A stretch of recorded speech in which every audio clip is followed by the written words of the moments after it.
News of மன்னாரின் இரவு நேர பிரதான செய்திகள். முதலில் தலைப்புச் செய்திகள். பல்கலைக்கழக பகுதிப்பதை வன்கொடுமை 6 மாணவர்கள் உட்பட 15 பேர் கைது. மன்னார் பேசாலை பகுதியில் சடலமாக மீட்கப்பட்ட இளைஞர். காணாமல் போனோர் பற்றிய முறைப்பாடுகளை 2027 ஆண்டுக்குள் தீர்ப்பதற்கான விசேட திட்டம். மன்னாரில் கேரளா கஞ்சா பொதிகள் மீட்பு. நைஜீரியாவில் படகு விபத்து 60 பேர் பலி. தொடர்பன விரிவான செய்திகள்.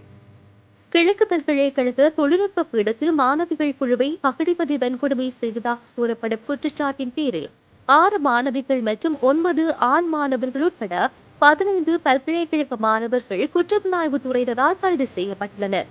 கைது செய்யப்பட்டவர்கள் 24 முதல் 26 வயதிற்குட்பட்டவர்கள் எனவும் 2021 மற்றும் 2022 ஆண்டுகளில் முதலாம் ஆண்டு மாணவிகள் குழுவை பகடிப்பதை வன்கொடுமை செய்துள்ளதாகவும் விசாரணைகளில் தெரிய வந்துள்ளது. குற்றப்புலனாய்வு துறையினருக்கு கிடைத்த முறைப்பாட்டின் அடிப்படையில் மேற்கொள்ளப்பட்ட விசாரணைகளை தொடர்ந்து சந்தேக நபர்கள் புதன்கிழமை கைது செய்யப்பட்டுள்ளனர். மன்னார் பேசாலை கிராமத்தில் 28 வயதான அமல்ராஜ் என்ற இளைஞர் சடலமாக மீட்கப்பட்டுள்ளார். நேற்று புதன்கிழமை கிடைக்கப்பட்ட தகவலின்படி சடலமானது பேசாலை கிராமத்தில் உள்ள ஜூட்ஸ் வீதி காட்டுப்பகுதியில் இருந்து மீட்கப்பட்டுள்ளதாகவும் சம்பவம் தொடர்பான மேலதிக விடயங்கள் தொடர்பில் இந்த தகவல் கிடைக்கப்பெறவில்லை என்பதுடன் மேலதிக விசாரணைகளை போலீசார் மேற்கொண்டு வருகின்றனர். மன்னார் முருங்கன் போலீஸ் பிரிவுக்குட்பட்ட நறுவலிக்குள கடற்கரை பகுதியிலிருந்து பல கோடி ரூபாய் பெறுமதியான 906 கிலோகிராம் கேரளா கஞ்சா பொதிகள் மீட்கப்பட்டுள்ளது.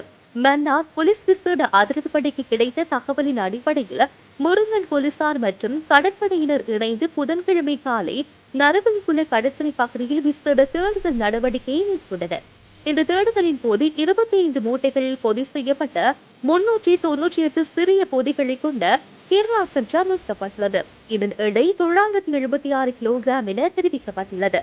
போலீசாரின் வருகையை அறிந்த சந்தேக நபர்கள் அங்கிருந்து தப்பி சென்றதாகவும் மீட்கப்பட்ட கஞ்சா பொதிகள் மேலதிக விசாரணைகளுக்காக முருங்கன் போலீஸ் நிலையத்தில் ஒப்படைக்கப்பட்டுள்ளன. இந்த சம்பவம் தொடர்பான மேலதிக விசாரணைகளை முருங்கன் போலீசார் மேற்கொண்டு வருகின்றனர். இலங்கையில் காணாமல் போனோர் விவகாரம் குறித்து 2027 ஆண்டுக்குள் விசாரணைகளை முடிக்க ஒரு புதிய திட்டத்திற்கு அமைச்சரவை ஒப்புதல் அளித்துள்ளது. இந்த திட்டம் நீதி மற்றும் தேசிய ஒருமைப்பாட்டு அமைச்சர் சமர்ப்பித்த யோசனைகளின் அடிப்படையில் அங்கீகரிக்கப்பட்டுள்ளது. 2016 ஆண்டு நிறுவப்பட்ட காணாமல் போனோர் ஆட்கள் பற்றிய அலுவலகம் இதுவரை 16,966 முறைப்பாடுகளை பெற்றுள்ளது. இதில் 10,517 முறைப்பாடுகள் விசாரிக்கப்பட வேண்டியுள்ளது. இந்த நிலையில் நிலுவையில் உள்ள வழக்குகளை விரைந்து விசாரித்து பாதிக்கப்பட்டவர்களுக்கு நீதி வழங்க 25 துணைக்குழுக்களை அமைக்க அமைச்சரவை முடிவு செய்துள்ளது. இந்த குழுக்களில் ஓய்வு பெற்ற நீதிபதிகள், மூத்த நிர்வாக அதிகாரிகள், வழக்கறிஞர்கள் உட்பட தகுதியான 75 பேர் இருப்பார்கள். 2027 ஆண்டு இறுதிக்குள் அனைத்து விசாரணைகளையும் நிறைவு செய்வது இந்த விசேட திட்டத்தின் முக்கிய நோக்கமாக பார்க்கப்படுகிறது.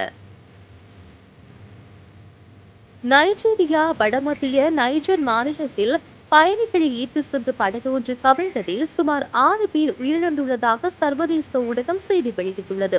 கடந்த செவ்வாய்க்கிழமை காலை மலேனை மாவட்டத்தில் உள்ள துங்கன் சுலேவில் இருந்து துக்கா நகருக்கு இரங்கல் நிகழ்வுக்காக புறப்பட்ட படகு போர்க்கு உள்ளூர் அரசாங்க பகுதியில் உள்ள ஹவுசாவா சமூகத்துக்கு அருகே நீரில் மூழ்கி மரத்தின் மீது மோதியுள்ளது.